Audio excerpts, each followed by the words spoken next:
Welcome to New York Central's Ghost of the Rails movie, Volume 1, Cincinnati to Columbus. Here we start off in Sharonville with a couple photos of some NYC, Penn Central, and Norfolk Southern, as it is now today. This is where our journey will begin. We start off here with the Sharonville Big Ford Depot, situated just down the street from the Sharonville Yard. We move up to a place called Modsville at Tylersville Road to catch westbound 375, an all-loaded steel coil train heading west. 375 is led by an AC-44C6M and an ES-44AC, just 8 cars into the train. 4573 is brand new, tell because by it's a little bit shiny. The ES-44AC is only 8 cars in the train behind those steel coil loads. I'm only guessing, but I think it has to do with the tonnage of the train and how many empties are behind the DPU.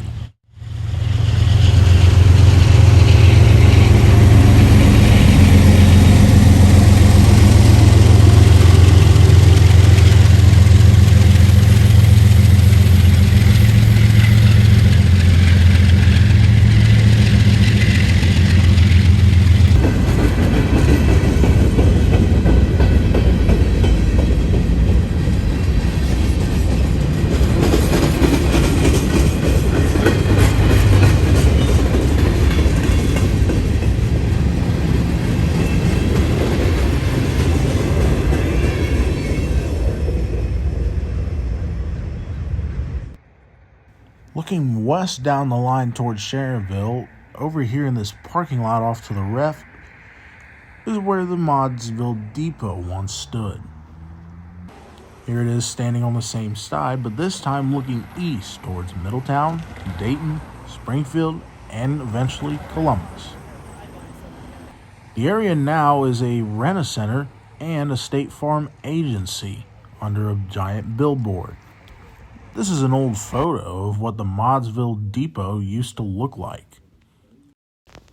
Next we move up to milepost 228 on the NS Dayton District, former Big Four, to the Middletown Depot. Built in 1900, it was constructed for the Cleveland, Columbus, Cincinnati, St. Louis, also known as the CCC and STL. Nowadays, it's a whistle-stop gift shop, open 6 days a week, 10 to 5, and closed on every Sunday. Moving farther into Middletown, we discovered the old Big Four Freight House, still with Big Four Depot written on the top of the wall. I had no idea this existed until a couple friends of mine pointed it out. Our next location is Carlisle, Ohio, where the crossing of 3 different roads of the NYC Cincinnati Northern, the NYC Cincinnati line, and the B&O Toledo sub. We're at the Central Avenue crossing looking at some of the crossing gates near a gas station. Next, we walked a couple hundred feet to the Carlisle Junior Garden Club.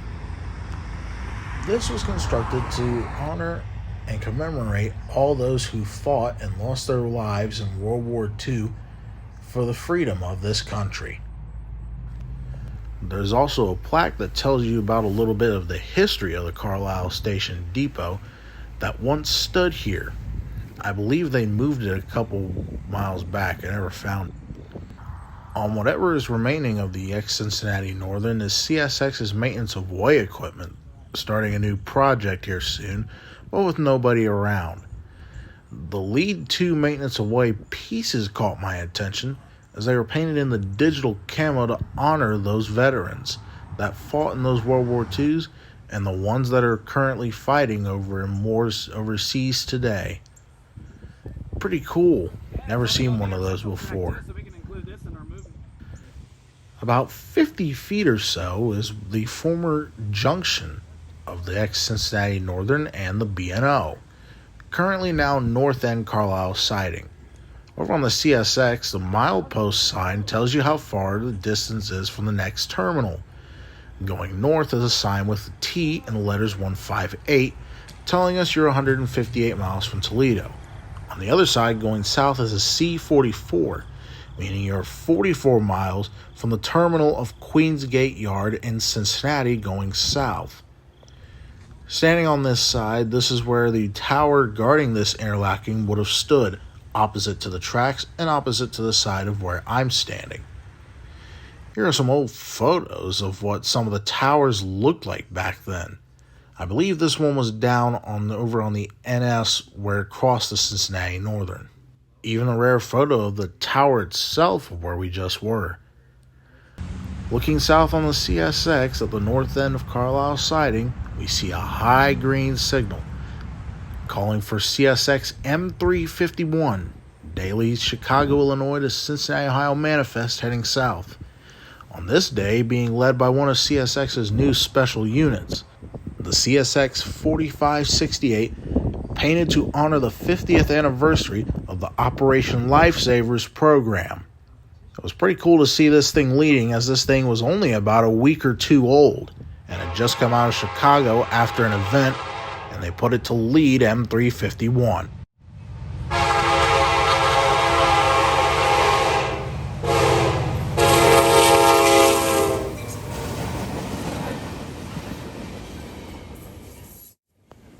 M351's daily manifest with a stop to work in Garrett, Indiana, up on the CSX Garrett sub.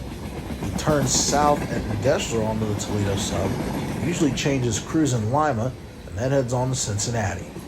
That's Rex Woes right there shooting, and on the other side, the guy in the green neon sweatshirt is Tyler Dixon. He was down there with us today. Mid-train is CSX 3184 and ES44AH running as distributed power.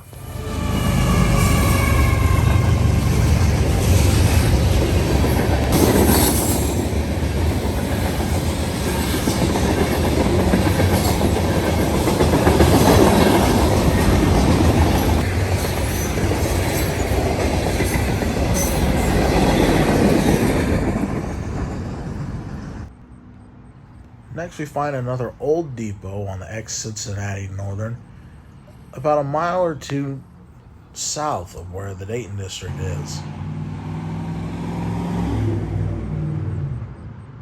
Looking kind of north and south on the ex-Cincinnati Northern, it ends at R. Good Industries factory yard, about a mile or 2 from here. where it dead ends and breaks out into a spur. Looking back towards the Dayton district is a rare form of street running that the NS local can use to access the industry. Here's a photo by Lowell Sutman of a PC train in Carlisle, Ohio. About a little bit later, we moved up to Union Road for eastbound NS train 170, daily Chattanooga, Tennessee to Conway, Pennsylvania manifest, with an ET44AC leading a -944CW.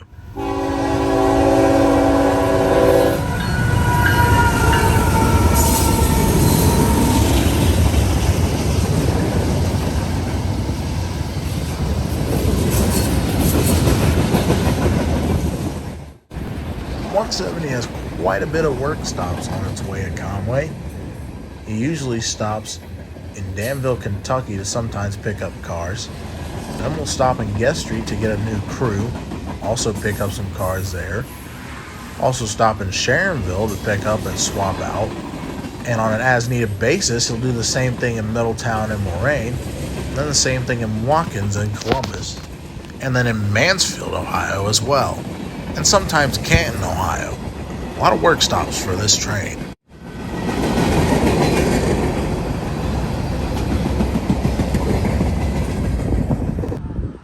Next, we move to the Dental Depot. It's still in its old form of the Big Ford Depot in Miamisburg. This is open 8 to 5 on Monday through Thursday. These are old photos of the old depot, and especially this one from 1913. Our next location will be at the Dayton Light and Power Plant, or at least where it used to stand, where NS 170, the one we saw back at Carlisle, is waiting on in westbound 171 to clear. As you may have guessed, 170 and 171 are counterparts, generally hauling the same kind of material. 171 is usually the empty haul of the 170, which is usually the loaded haul.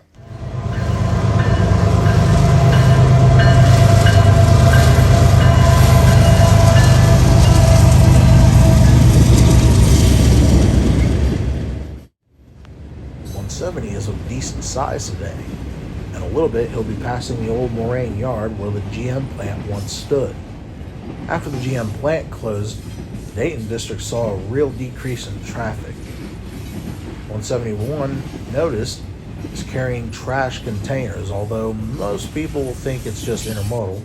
These are loaded with trash off the coast of New Jersey, brought into Conway by a different train, and sorted onto 171.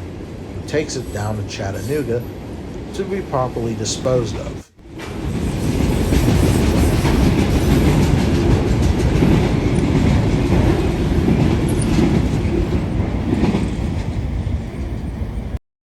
The next area we wanted to go to was the old Union Station in Dayton. Served both the NYC, the B&O, PRR, even served Amtrak at one point, and even served the Chesapeake in Ohio. Here's a picture of the Amtrak at Dayton Union Station. And here's another one of B&O entering the Dayton district. The next place we moved on to was Osborne Yard, another NYC Big Four yard. The tower and the station are no longer around. Now it's in place of an old NS maintenance of way area. The next place we went to was 190. Over there is a freight house belonging to, I think, the NYC of the Erie. And right there is a grain train heading west being led by the NYC 1066.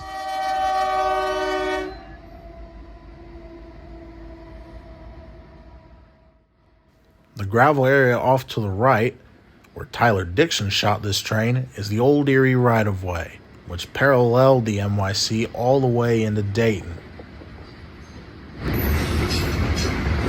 Down there is railfan Spud Garrett, who's also standing on that right-of-way. Later, a few days later, we were down here to film 178 heading eastbound on the Dayton district at 190. Here he was led by a solo AC-44C6M. Usually, a solo unit on the front of 178 means of either one or two mid-train or rear DPUs. and today was the case.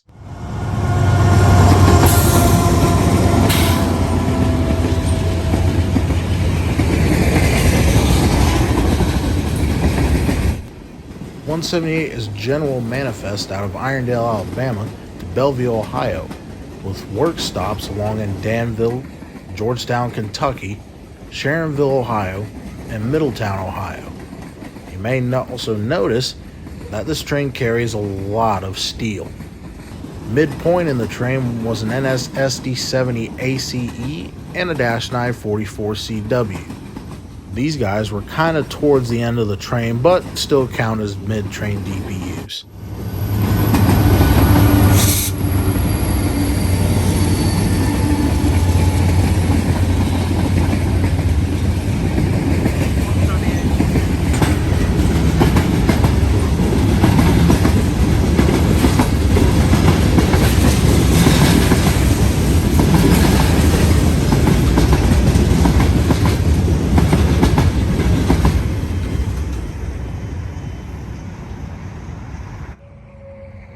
Heading westbound is L10 up from Middletown. He's come here to drop off and pick up some cars at the I&O's Water Street Yard in Springfield, with a big SD40E doing all the work today.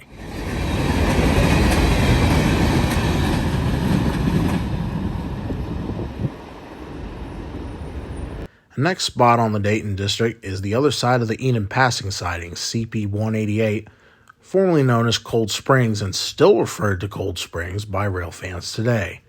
This is where the Erie came in to swing west and run alongside the NYC. It also came in from the P&E side, which headed out northwest of here. Our next spot of the location on the Dayton District is CP185 in Springfield.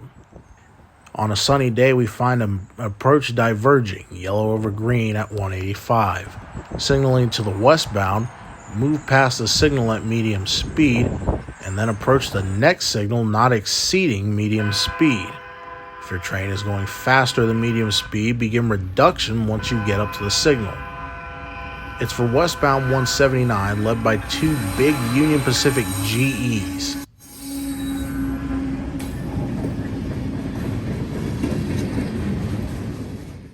.179 is the empty counterpart to 178 and carries generally the same amount of things: boxcars, tank cars, and empty steel back to Irondale. Pushing on the rear of the train today was an NS SD70 ACC, no doubt an SD70 rebuild. He was going downhill, so the train was not in Notch 8, but will be eventually when he leaves Enid for whoever he's meeting with.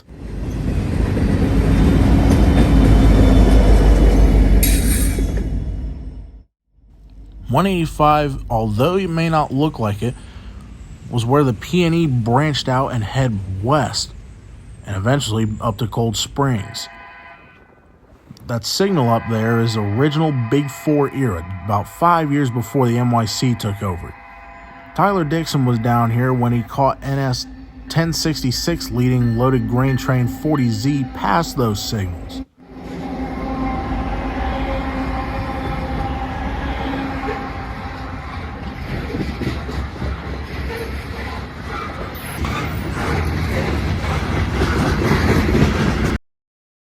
Here we see side tracks sitting off to the left on West Main Street. At one time, the ex-Big Four freight house. Here, passing that freight house at West Main Street, is eastbound 178. On this day, led by a solo SD70 ACE with two distributed power units on the rear of the train.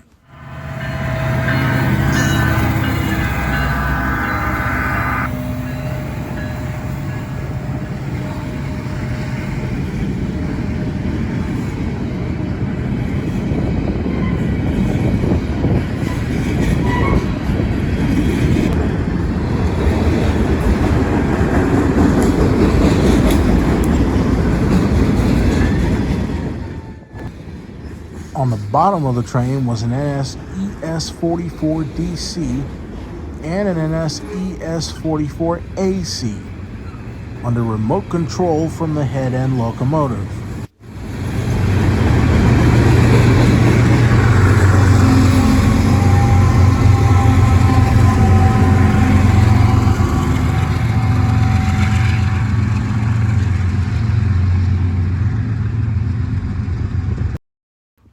Here we come to Springfield, Ohio, where we see old pictures of the old Big Ford depot. The depot is gone now. Now where South Limestone flies over it was where the top of the depot is. What remains of it is an old PC freight station. Never really served any passengers, though. We'll see a couple run-bys here. Here we see a run-by of NS 170 going by where the depot once stood. Leading the way is an AC-44C6M, a Dash 944CW, another AC-44C6M, an SD-70 Ace dead in tow, and a Canadian Pacific SD-70 ACU painted in the script heritage unit first dawned on by the Canadian Pacific.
After 170 cleared, that L10 we saw back at 190 heads west out of Warder Street, heading back to his home base in Middletown, Ohio.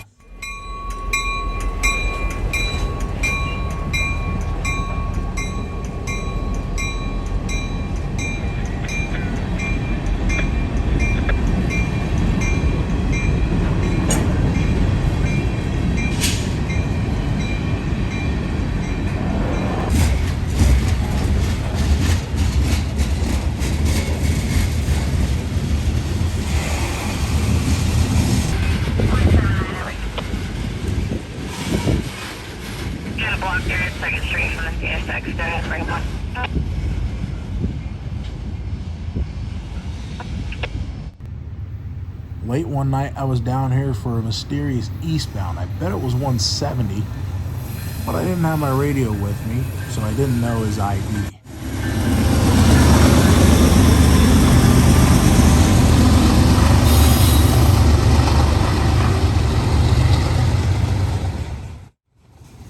The light here has recently been replaced from the sodium lights to LEDs, making the area around the tracks more lit up for better videography of trains. But I would advise be careful down here at night. There are some weird people out there, and I would hate to see anything happen to one of you guys.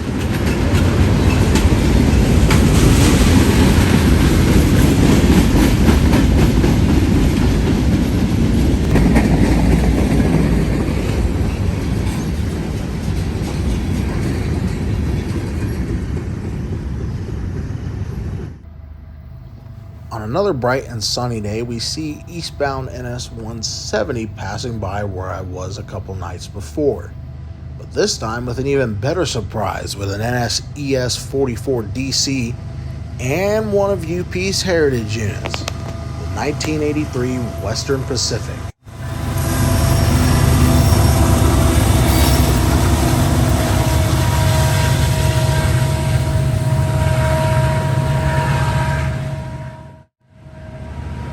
That unit, although not leading, would drag a lot of rail fans all over the eastern part of the state, up north from Columbus and east over towards Cleveland, to come out just to see that thing. It's not every day we get a UP Heritage unit or a Heritage unit of anything other than NS over here on the Dayton District. Down on the lower right is railfan Drew Reiser, Train Spotter 4002 on YouTube. And that was a Burlington Northern coal hopper that you just saw go by on the screen.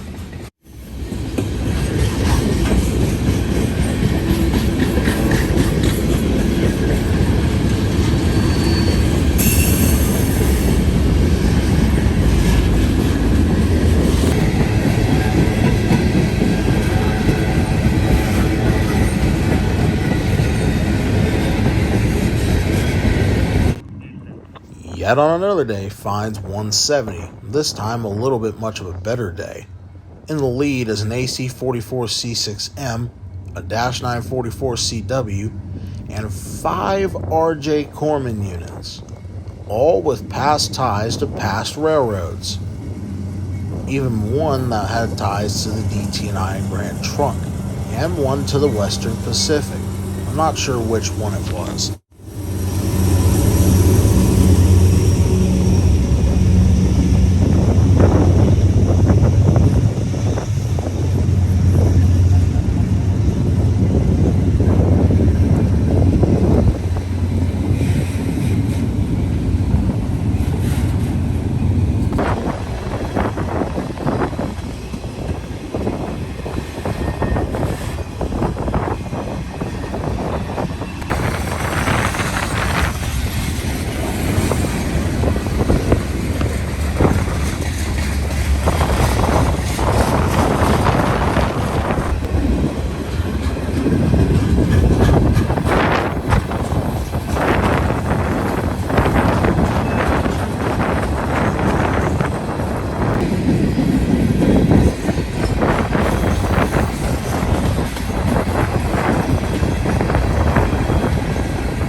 Yet another 170 goes through the area where the old Big 4 station once stood, this one led by a -944CW and AC-44C6M.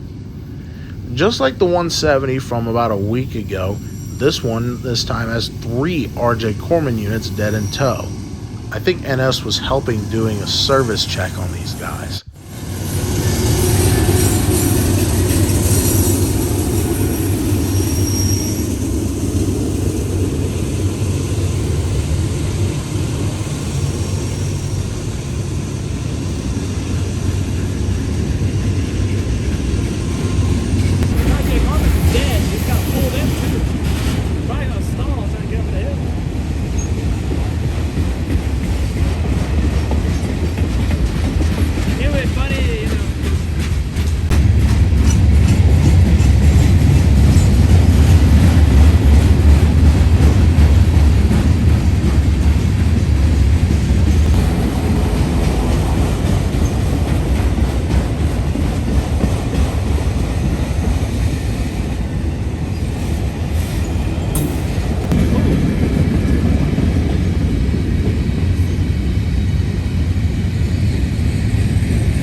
.179 heads westbound at the Heritage Center in Springfield, Ohio.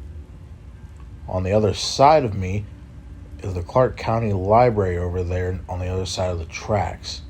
179 led today by a BNSF GEVO and an NS-944CW on the head end.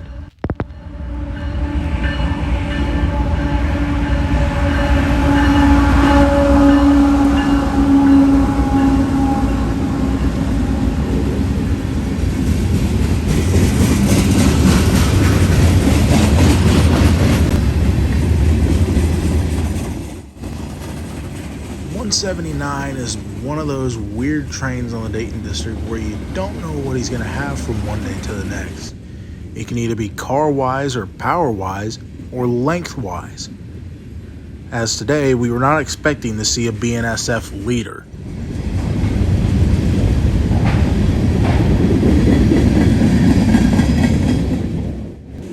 And shoving on the rear was another BNSF ES-44C4 under remote control by the head-end BNSF.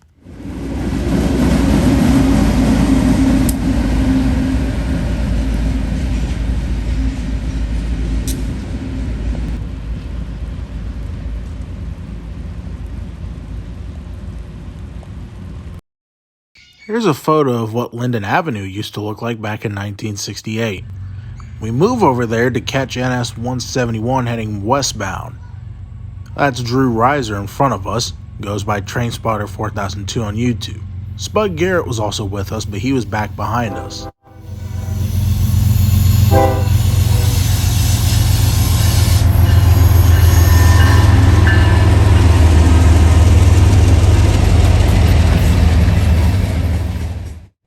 Union Pacific SD-78 second in their new paint scheme. UP is doing it with eventually all their locomotives, removing the flag and putting them on the corner of the nose.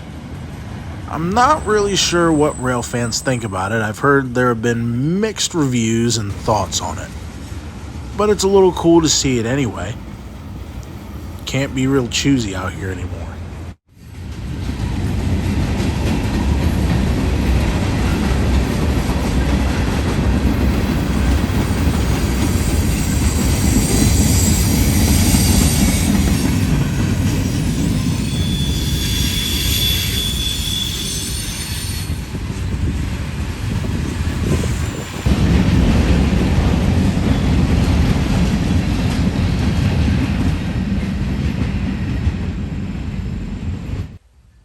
You may not have noticed at the time, but this is actually the site of a former diamond that used to branch off towards the PRR's branch line down to Xenia. I'm set up here for a loaded grain train heading westbound with 2-9s and an SD-70 Ace.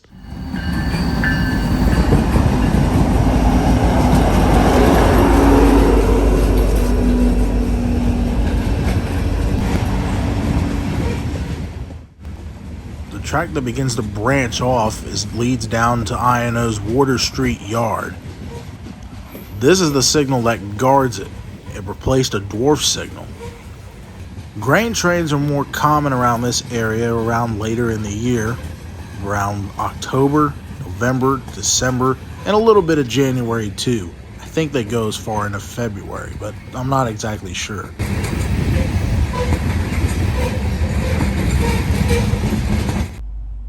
Here we see the local heading down in 182, heading down to Water Street.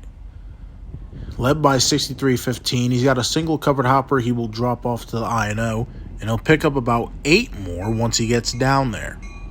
They do this ritual every few days, I'd assume, sometimes once a week.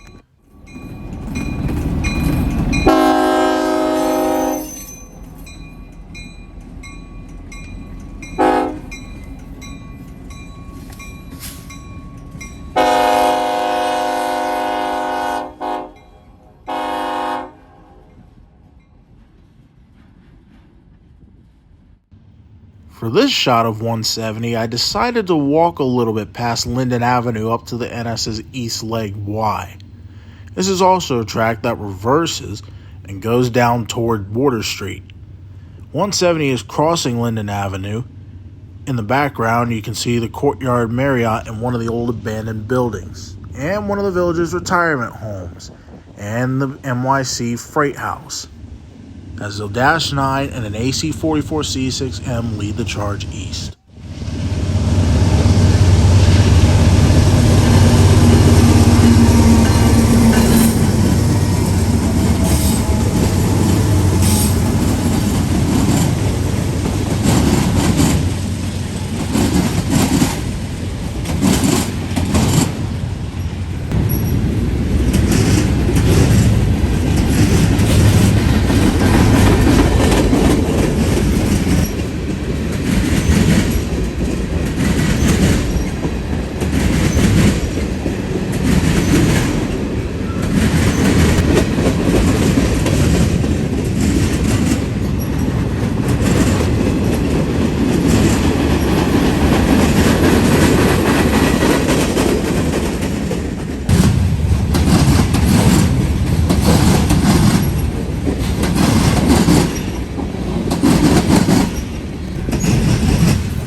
Next, we'll look at another interlocking, East Street.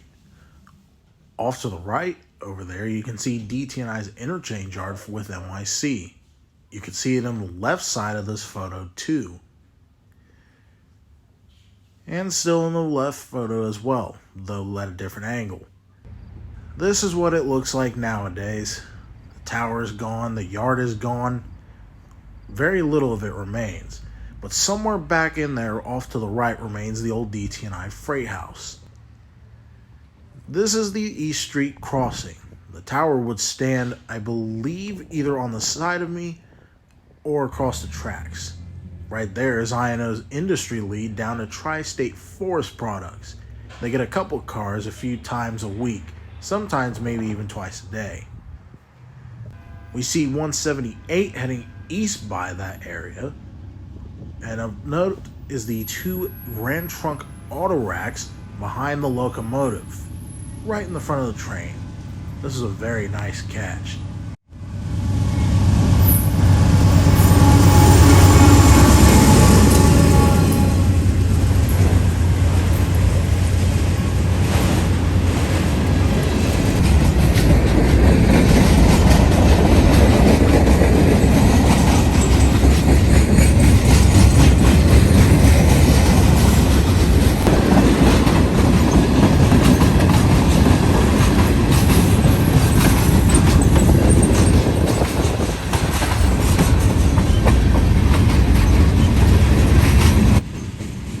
Bringing up the rear of NS 170 are two General Electric ES44 ACs pushing on the rear.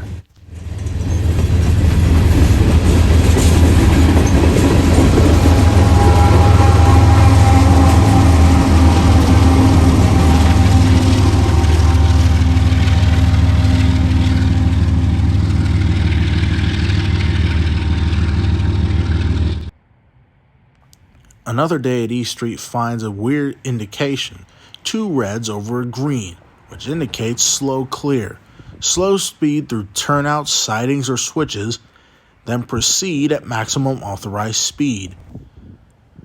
On the I&O backdoor track coming up to the NS, the track is not in good condition, so it's a slow 10 miles an hour. This setup is for a loaded grain train that just came out of South Charleston about an hour or two ago. A UP leader is a bonus today. This train would tie down in Enon as it would await an NS crew. The I&O can take it out to CP 190 and set it there, but an NS crew would have to take it the rest of the way. This is a nice catch here, as you don't normally get a full-size train coming off the back door, except for the grain trains during grain season.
Next, we move a little bit east past Burt Street to a former location known as CP Kearney. The DT&I's tracks over there for the interchange are seen over here on the right, the NYC main on the left. Sadly, this is the CP Kearney area now. The tower is gone, the diamond is gone, but the track down to the DT&I yard still remains, even though it's all I&O now. The coaling tower and steam tower is visible in that direction. Meanwhile, over on the old NYC line, NS-178, led by two BNSFs and a Union Pacific Ace on the head end, come rolling east by where the diamond once was. Also, with a BNSF-9 mid-train, just only about 25 cars into the train.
Next, we move out to Brooks Siding at New Love Road between mileposts 176 and 175 on the Dayton District. You wouldn't tell it from here, but at one time that land over there was occupied by a giant grain elevator, family owned. On this day, it was being stored with cars left by an NS-170 who couldn't make the hill the other night. This is actually a little known fact, but at both ends of the siding there used to be towers. Can't remember exactly what they were for. I'd assume for switching duties and mainline movements. On another more beautiful, less windy day, we catch 179 rolling by Brooks. This time an odd sight with a Kansas City Southern Gevo leading the way with an NS SD70 ACC trailing in the second position. As he rolls by, you can tell how much of a little bit of a hill that he's on.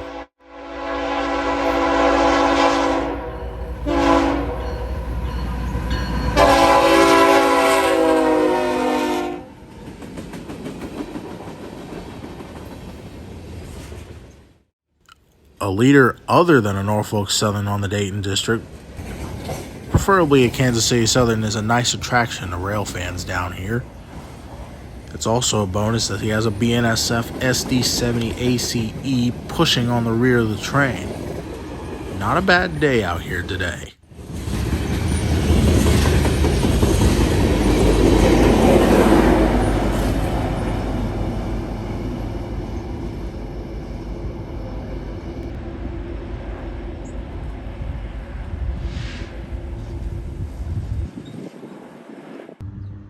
Another spot east of there is at milepost 172, Plattsburgh, Ohio.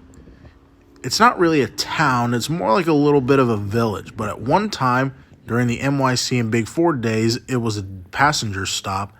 There used to be a depot right over there in that open space, but it was torn down some time ago. Track dating back to 1983 tells us that this was laid here shortly, maybe about 7 years after Conrail got the line. The tri-lights here are also Conrail era. Actually used to be down the road a mile at Buena Vista Road and was named CP-173. Then moved a mile back here to Plattsburgh. We're just in time down here for later in one day to see NS-170 roll by eastbound on its way to Columbus, with two C6Ms sandwiching a -944CW.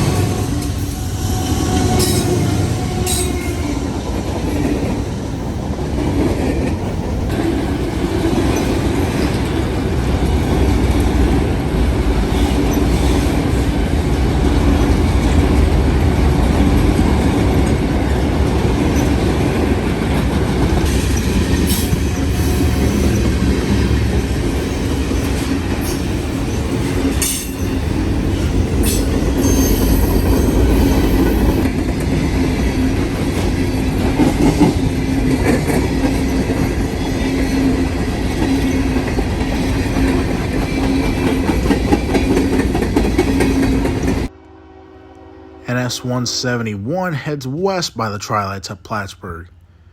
171 today was being led by an ES 44 AC and an SD 70 ACE.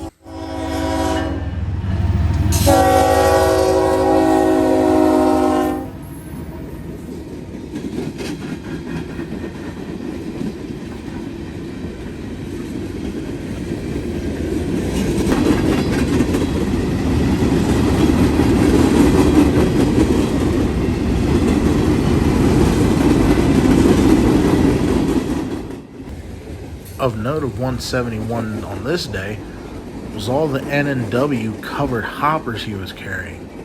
These were likely on their way to storage somewhere down south, or NS decided that they were done with them and decided to go scrap them.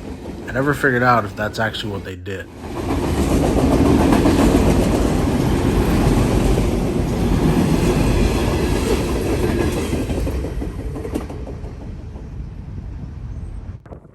On a more windy day, we see NS-40Z, grain loads heading back to New Orleans, head west at Plattsburgh near the cemetery. The signal at 172 is green, so he's clear to proceed at maximum authorized speed. In the lead on this day, it just so happens that the NS-1066 was leading. He had gone up the Newcastle trailing third to Waterloo, Indiana the day before, and is now coming down west on the Dayton district leading. It's also a coincidence that this movie is about the NYC, and that Plattsburgh was once an NYC town.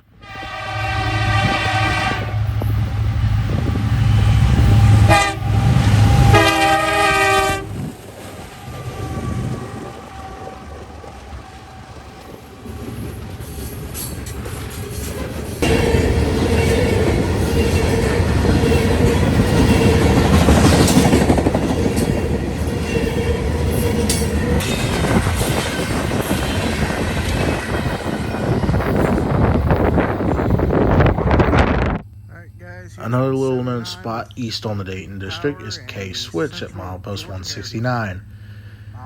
This was once an 80-car siding, I think to do business with either cattle or grain. K-Switch is gone though, but the name still remains by rail fans. Heading west is 179, led by a Union Pacific SD-70 Ace and the Central of Georgia Heritage Unit number 8101 in the second position.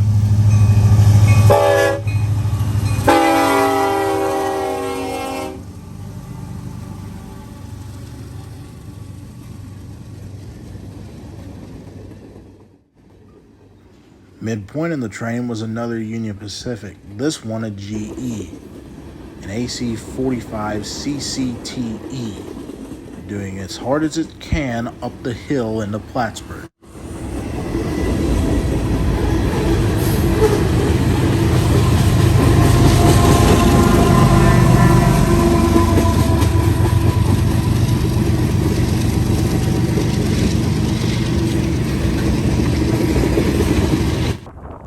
Next we move to milepost 167, known as Myers on the Dayton district. Myers once serviced a grain silo and had an 80-car siding and a little bit of a wayside depot, but no trains ever stopped there. Here is 178 heading east by Myers on a nice day, but sadly a little bit windy.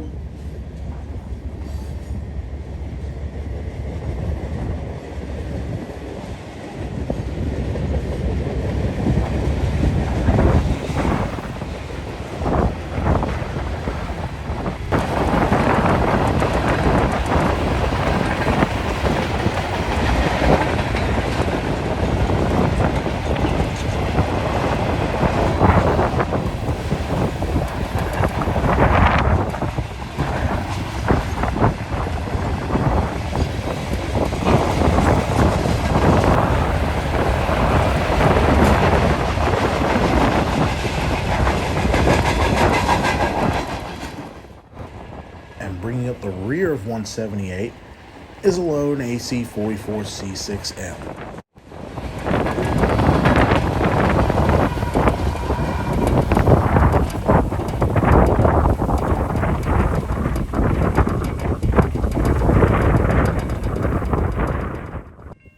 On a more brilliant day at Myers, we see NS 171 heading west with an interesting contest.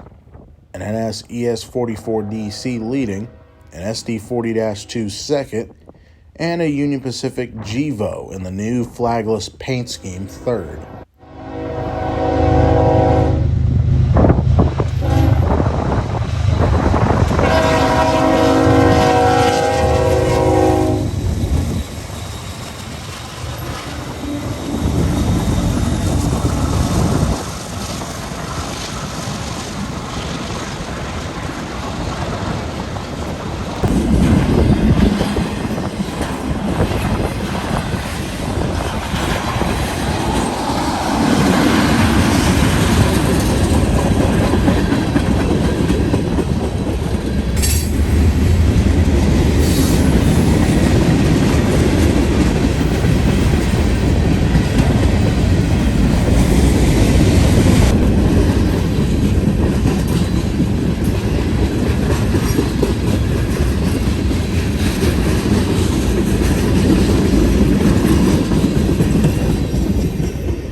.179 heads west at Myers. 179 had an interesting contest with an ET44AC, a BNSF in the Heritage 1 paint scheme, and an SD70 ACC pushing on the rear.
These pictures capture what London, Ohio was once like.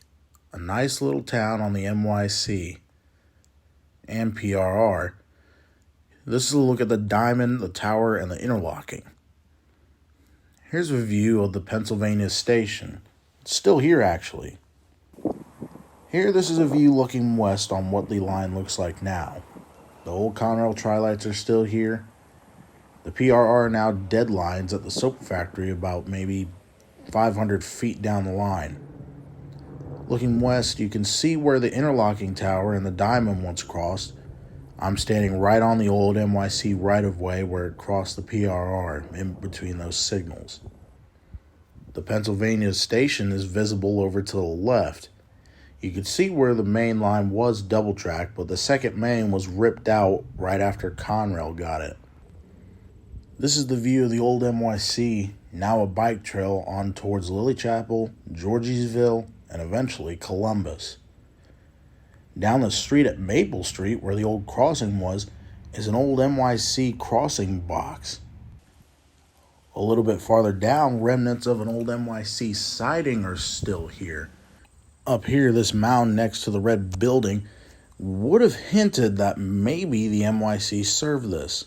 I'm not sure if that's actually accurate or not. A little bit down is an old mile marker sign for the NYC.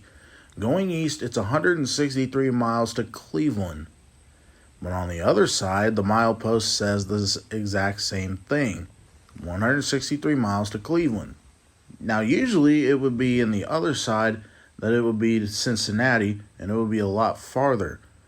I'm not really sure why it says Cleveland on both sides. Especially if we're going west, you're not really going towards Cleveland, you're heading towards Cincinnati. 170 heads eastbound under the nighttime sky in London at Main Street. 170 has a Dash 944 CW, an NS, a Kansas City Southern ES44AC, and a Norfolk Southern ES44AC.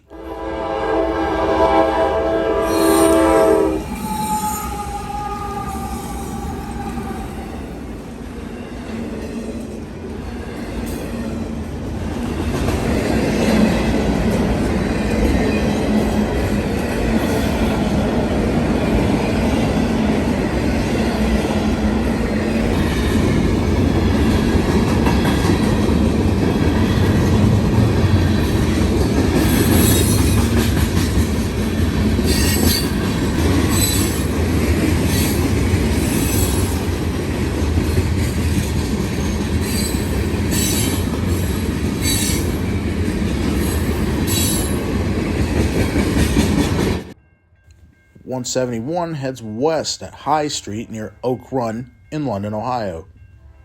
171 is being led by two Dash 944 CWs on line and four Dash 944 CWs trailing, going to Tennessee for either scrap or rebuilding into brand new AC-44 C6Ms.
On another day sees 171 heading westbound through London. That tail end of a train in the siding is 170 waiting on him to clear. On this day, 171 was being led by an ES44DC and a rare BNSF-944CW in Heritage 1 paint.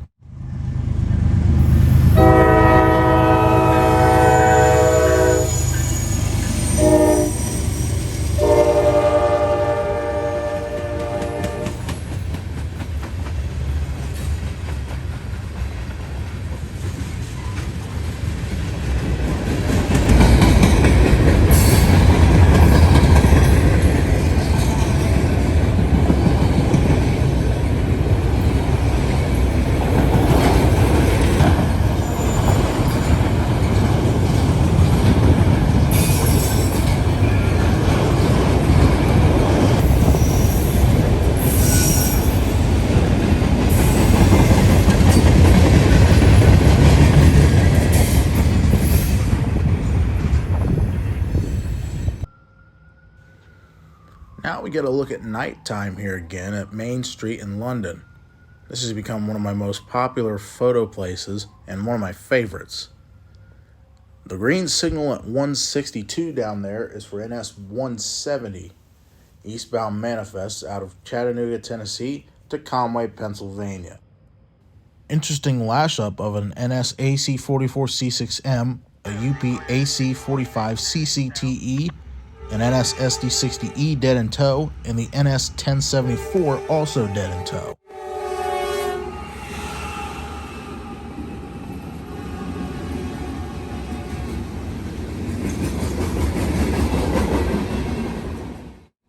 The 1074 is dead in tow because apparently it had an engine issue or failure of some kind. 170 is taking him to Conway, and another train will take him and drop him off at Rose Yard, and eventually it'll get over to Altoona's Uniata shops for inspection and possibly to get put back into running service later on. Friend Rex Woods right there was out there with me this night catching this train.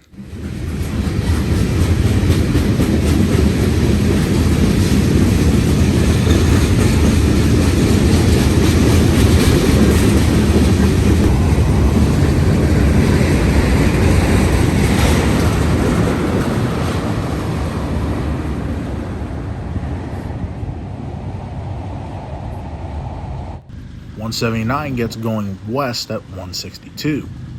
In a minute, when I pan the camera around the other direction, you will see how he swings off the PRR and onto the MYC.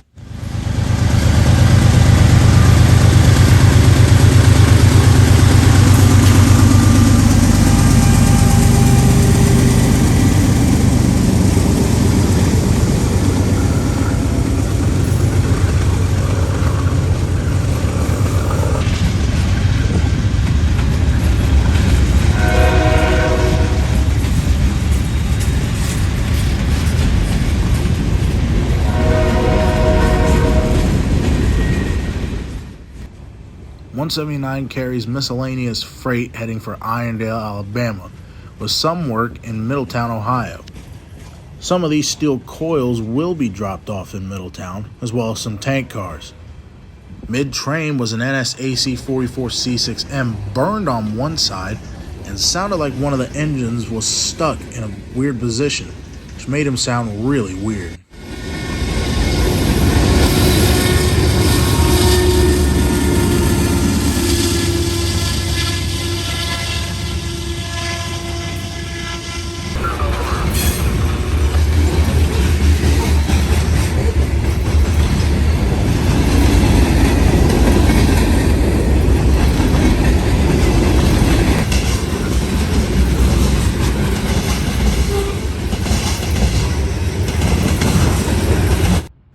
.171 heads west through London as he's about to swing onto the MYC, led by an SD-70 Ace and a Union Pacific AC-45 CCTE.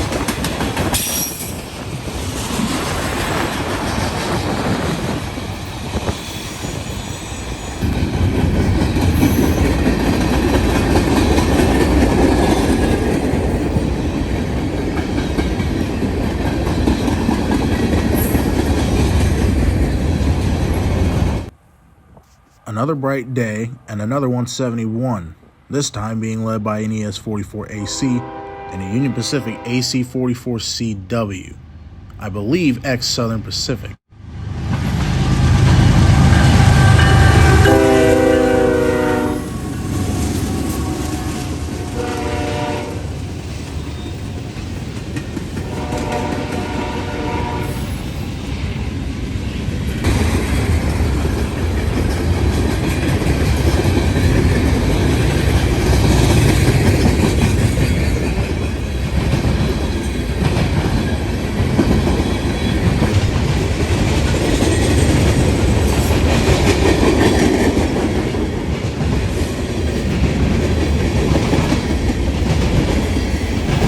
Behind him was this .179 led by a UP Givo Solo.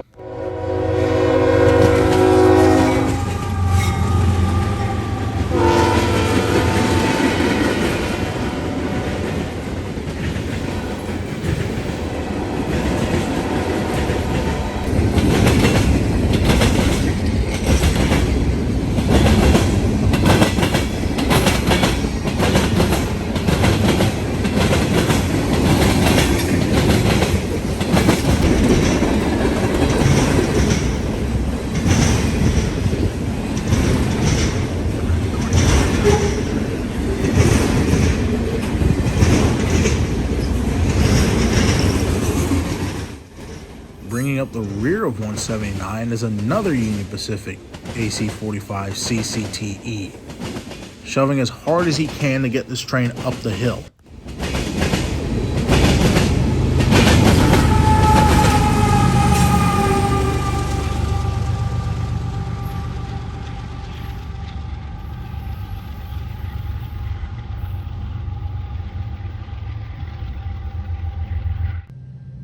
Led by an SD70 Ace and a CSX AC44CW, 171 heads west through the nighttime sky after coming out of the siding, leading 4-944CWs going for rebuilding in Chattanooga.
A rarity on the Dayton District is whenever you get to see anything other than UP or BNSF, since they're common all the time, like tonight with a Canadian National Jiva leading 179 west through London.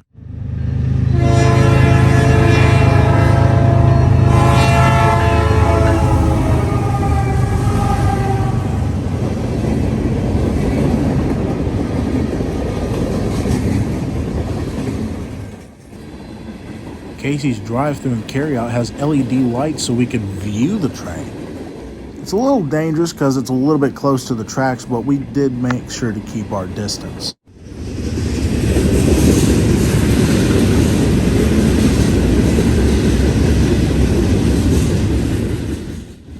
Both Tyler Dixon and Rex Woods were out tonight shooting this train. Midpoint in the train was an NS ET44AC, shoving and pulling his part of 179.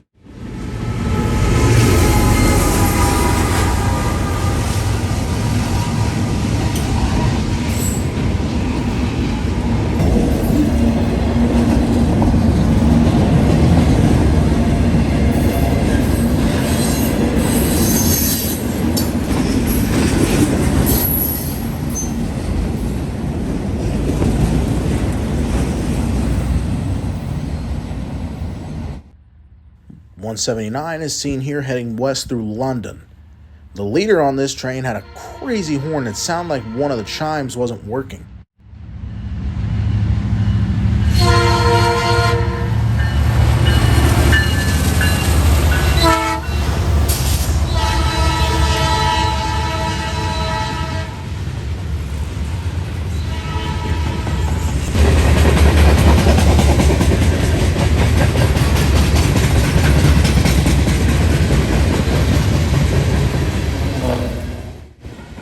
And forgive me if I sound like a broken record stuck on replay, but midway or towards the end of the train, 179 has another Norfolk Southern DPU, this one also an ES44DC, like the second unit on the head end.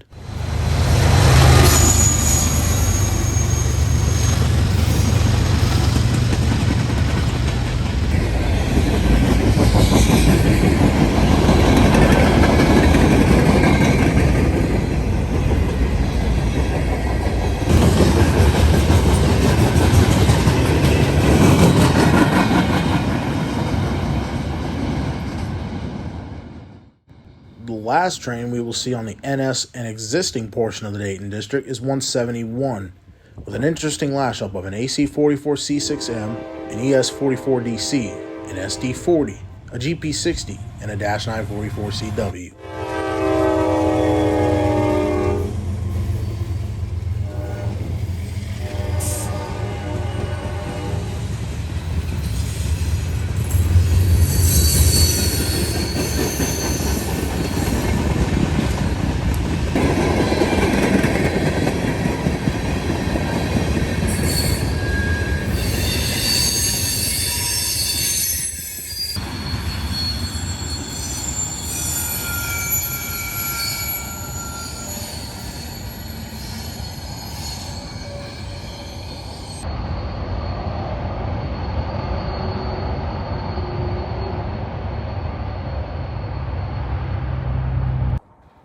Next at Lily Chapel, another NYC stop, and used to have a depot here.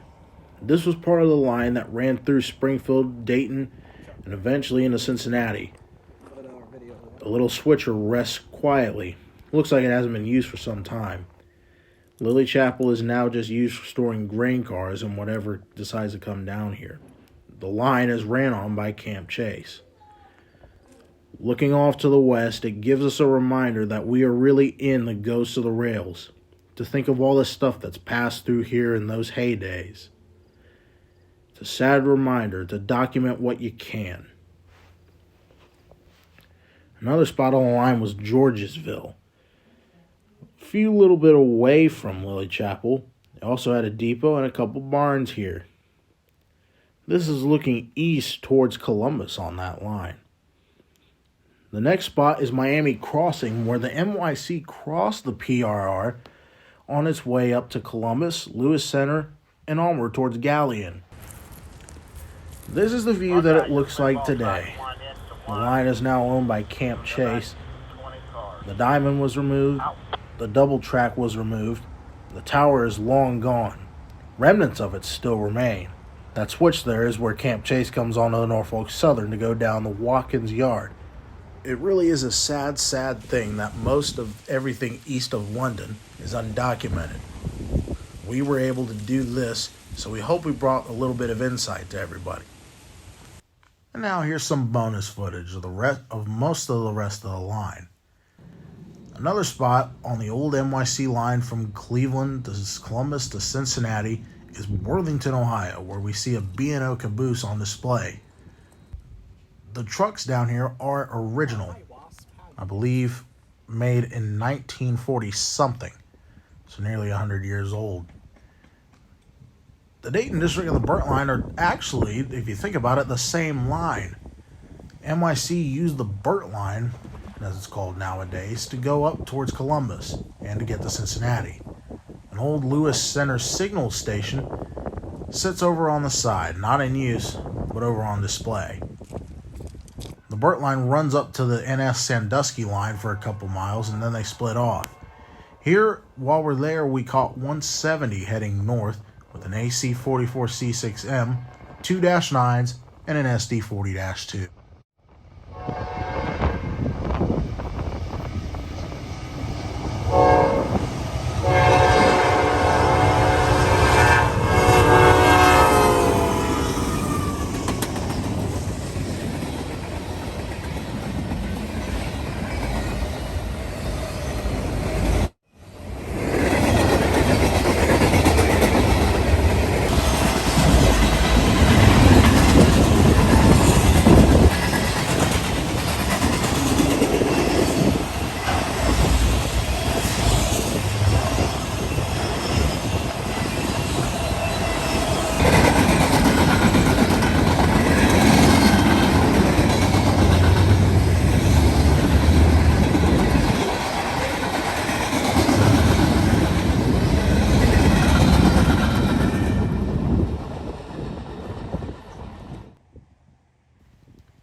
We turned our cameras up to the north and we see another headlight on the Sandusky district. It's NS 171, heading southbound but running timetable eastbound on the Sandusky district.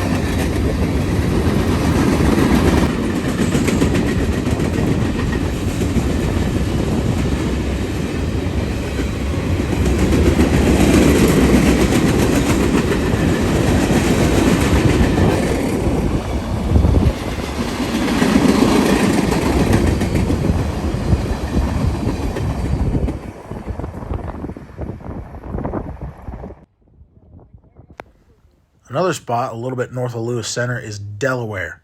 The connection over there is the end of the Delaware Loop Track. It's long thought of that the Delaware Loop around Delaware was the original main line. A green signal governs westbound C-398, Newell, Pennsylvania to cross South Carolina coal loads, with a trio of AC-44s, 2 up front and 1 pushing on the rear.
Now we take a look at the CCC&I depot in Delaware, Ohio. It's right where the connection where the Delaware branch would have come off of the Burt line. The building is now up for lease today. There's a number where you can contact them about trying to buy it or maybe even rent it. An old sticker of the New York Central system proves who this depot used to belong to right after the CCC&I. Looking west towards the end of the track, you can see the intermediate signals and where the connection point of the Delaware branch used to come into. Near a grain elevator was a fascinating sight, an old passenger coach with the letters Frisco on it. But actually, after doing a little bit of research, we've discovered that this was not original Frisco at all, but rather another kind of company from the Rio Grande Western. For a long time, people thought this was a Frisco car, but now we uncovered the truth about what it really is, a subsidiary of the Rio Grande Western. Pretty cool, I think. Another stop along the way was in Mechanicsburg, where the Delaware branch now ends. This is a view looking east where the yard is. Off to the side at Heritage Co-op is an old Alco S2 switcher, formerly of Baltimore and Ohio. When the sun angle is good on most days on this side, you can actually see right through the paint and still see the Baltimore and Ohio logo on it. Looking east towards Delaware, we see where the grain cars would get stored when the track ends just a little bit in those woods. Off in this open spot over here where that truck is where the old Big Ford depot used to stand. But it was torn down quite a while ago. Conrail cut out this line east of here back in the 70s. Another place along the Delaware branch is Catawba, now just for grain silos and sometimes for people who store stuff here. This is the look of the line heading east into Mechanicsburg. Mechanicsburg is only about 5 or 6 miles from here. The track is still old and still governs really as needed trains nowadays, like grain trains and occasional I&O locals that have to take covered hoppers up there for loading. The towers are a little bit interesting here. It shows that they might have been recently washed over the past few years. On one of the crossing stands is a Conrail license plate, but technically these are called Conrail dog tags. Pretty cool find. A little bit away from Catawba is Catawba Station. It's a little complicated how these things got named like that, with Catawba being just east of here and Catawba Station being down here. The old bridge can give us a tell when it was first built, because the date is stamped on here 1928.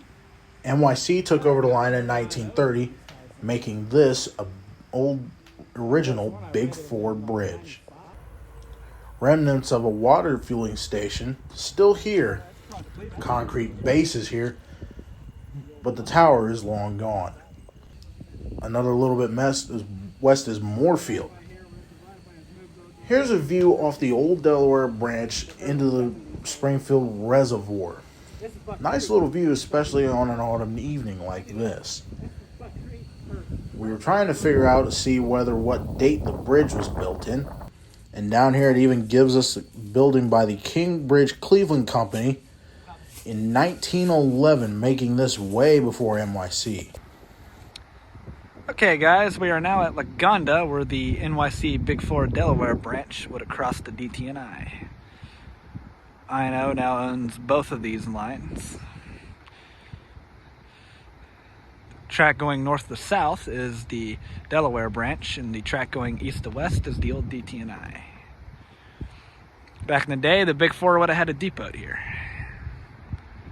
Very little info is known on it, other than it was here at the Diamond.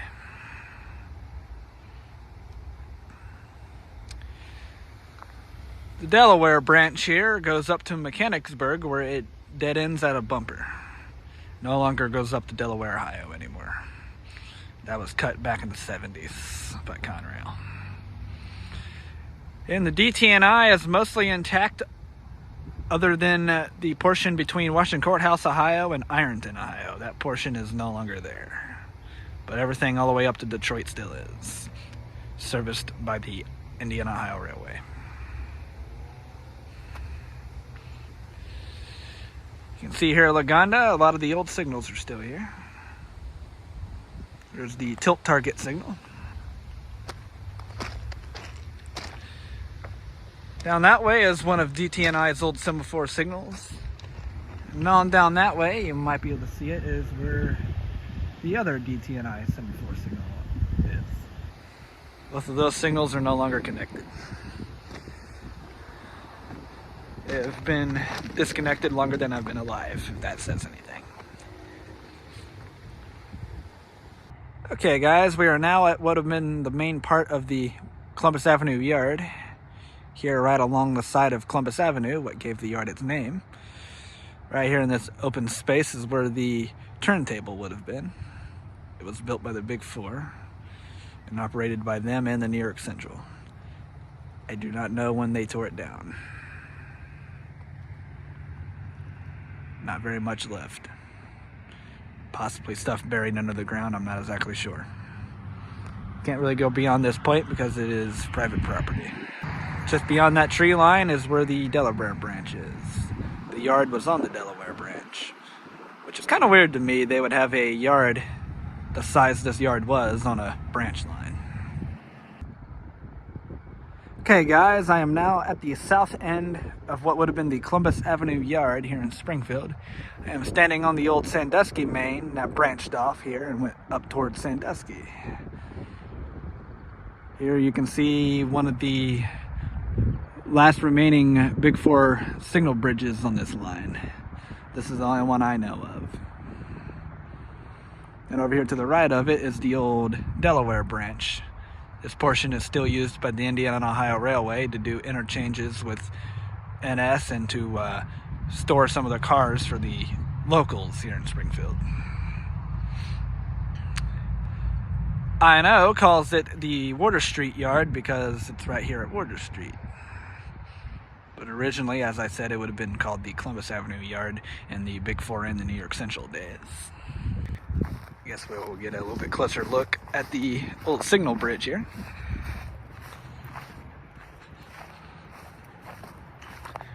I believe where I am walking would have been 3 tracks originally, I think. There's one of the old yard lights. And over here next to the signal bridge is the old relay box that would have controlled it. It's been completely stripped of all its components. The Sandusky main did not have a connection to the yard, other than the obvious switch down at Water Street.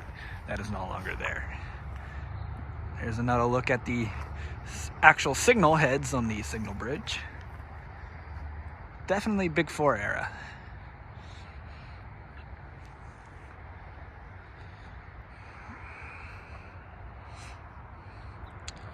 Pretty much nothing left of the old Sandusky main.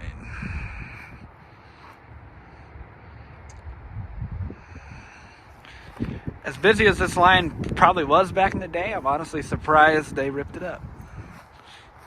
Could definitely been used. But instead, you get what you see here in Springfield. The line is much the same everywhere else in Ohio.